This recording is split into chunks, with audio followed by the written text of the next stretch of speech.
We're at the tail end of 2025, and across Poland, a critical security measure is in full effect. Operation Horizon is active. We are still under alert level, Charlie, specifically for the railway lines. And this isn't a drill. This is a direct response to confirmed sabotage on our railways back in November.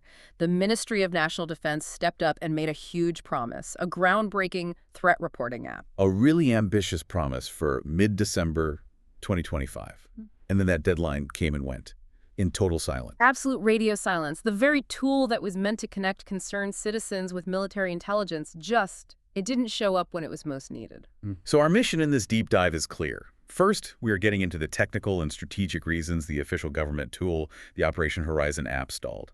Why did something so critical just hit a wall? But we're not just looking at the problem. We're introducing you to a robust, extremely advanced, and frankly, a ready alternative.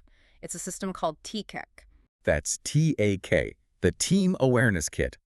And we're going to show you step by step how this grassroots solution is already equipped to solve the very problems Operation Horizon was designed for.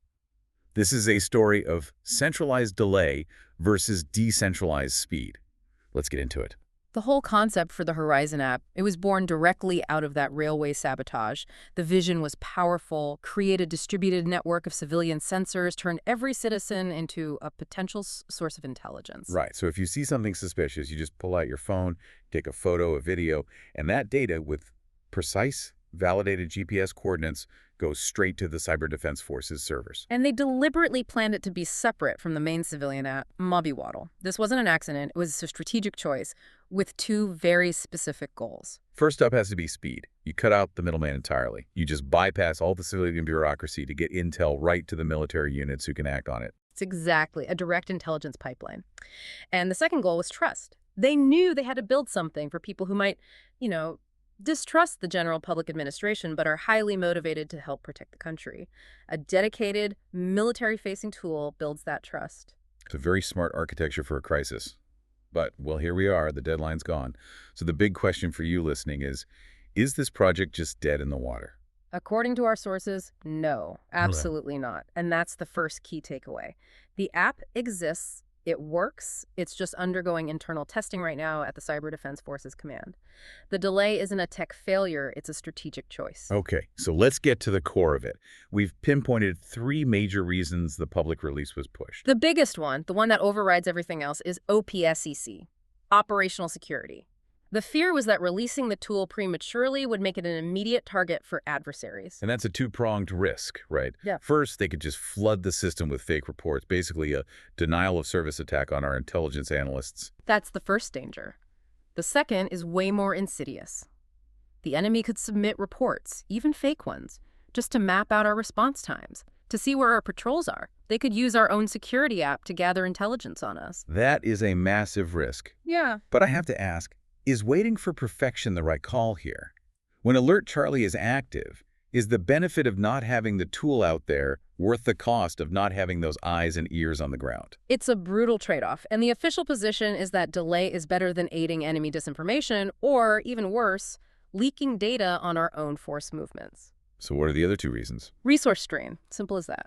While the developers were supposed to be building this new app, the Cyber Defense Forces were fighting off intense real-time cyber attacks on other critical systems. So your best people, the ones you need building the new thing, are constantly being pulled away to do defensive firefighting.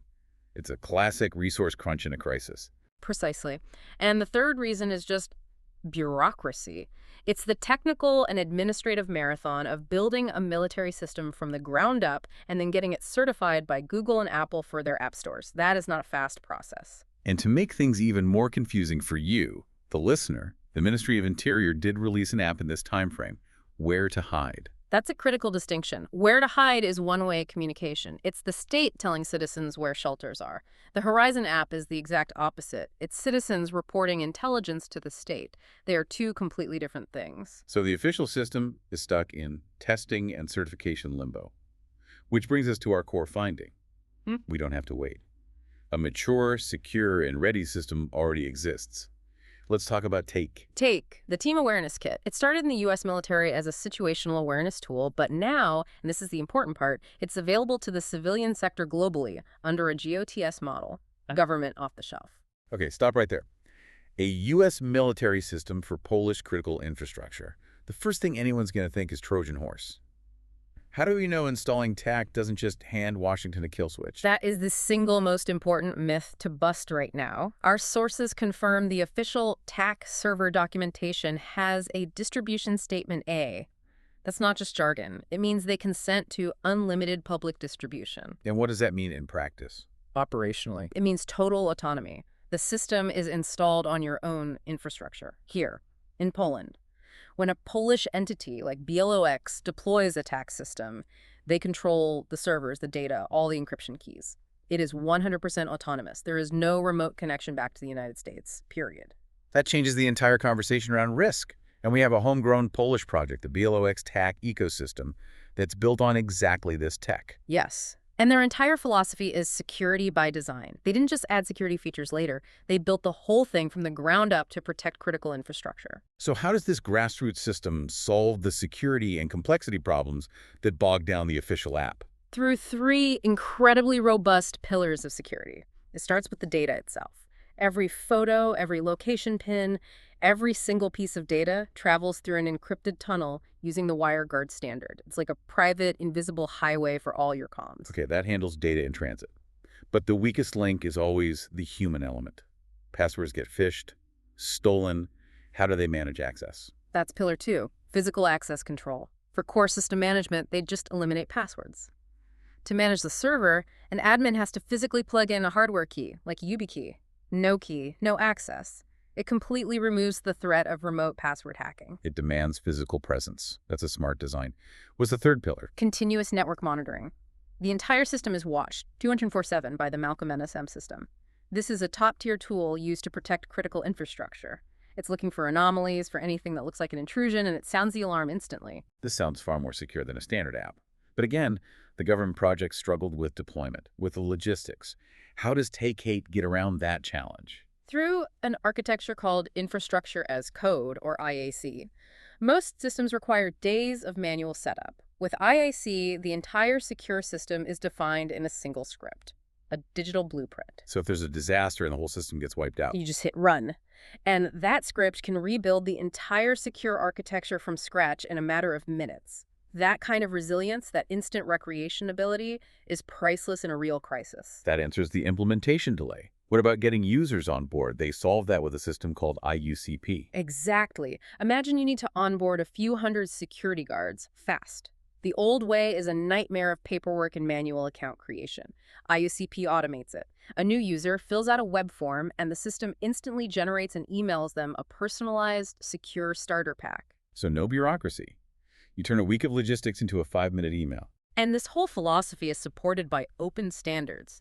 The fact that things like Open TAC Server exist proves the technology is mature. It's not locked into one vendor or one country. So we've established it's secure, autonomous, and incredibly agile. Now let's bring it back to the core problem of Operation Horizon, securing the railways. We have a clear report on how tech could be used for this right now. Under alert, Charlie. Yes, you can use TAC to quickly create and enforce digital no-fly zones for drones over strategic rail lines, like the broad gauge metallurgy line, the LHS. How do you do that? How do you take a rule on a piece of paper and make it a live digital boundary for a guard on the ground? It starts with data acquisition. You download the precise digital footprint of the railway tracks from an open source, something like Open Railway Map. So you have the exact center line of the tracks. Then you use GIS software to draw a protective buffer around it, say 150 meters wide. And the critical step is you save this zone as a universal KML file. It's just a standard digital map marker that almost any system can understand. And this is where the speed comes in, the dual dissemination. You send that one KML file to 2 systems at the same time. First, to PANSA UTM, the Polish Air Navigation Services Agency. Instantly, that no-fly zone appears in the official Drone Tower app that every single drone operator in Poland has to use. That's your public enforcement. Okay, so the public is warned. What about the patrols on the ground? The same KML file goes to the TAC server.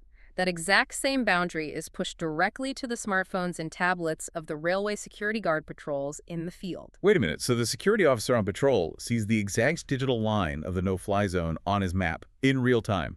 He sees a drone, looks at his screen, and knows instantly if it's breaking the law, if it's violating the alert. That is the aha moment. It shifts the entire operation from being reactive, waiting for a report, to active, intelligent prevention. You're giving real-time, enforceable intelligence to the people on the front line. It's exactly what Operation Horizon was supposed to do. So when you zoom out, the contrast couldn't be clearer. You have a delayed, centralized government project stuck in OPSEC reviews and certification versus a mature, secure, agile grassroots alternative that's ready to go and is already solving the core problem. And it proves a fundamental point for national resilience. The best answers don't always come from slow central procurement. There is enormous talent and motivation in our local tech community, ready to fill these critical gaps right now. The open standards make it possible. You see the incredible speed of a decentralized approach versus the inherent drag of a centralized one. And that really raises the fundamental question for the state as it tries to build resilience in this high-threat environment. What's the right balance between waiting for that perfect official government tool and actively empowering the talented people and communities who are providing effective, secure, ready-made solutions right here, right now? TK, this is the way.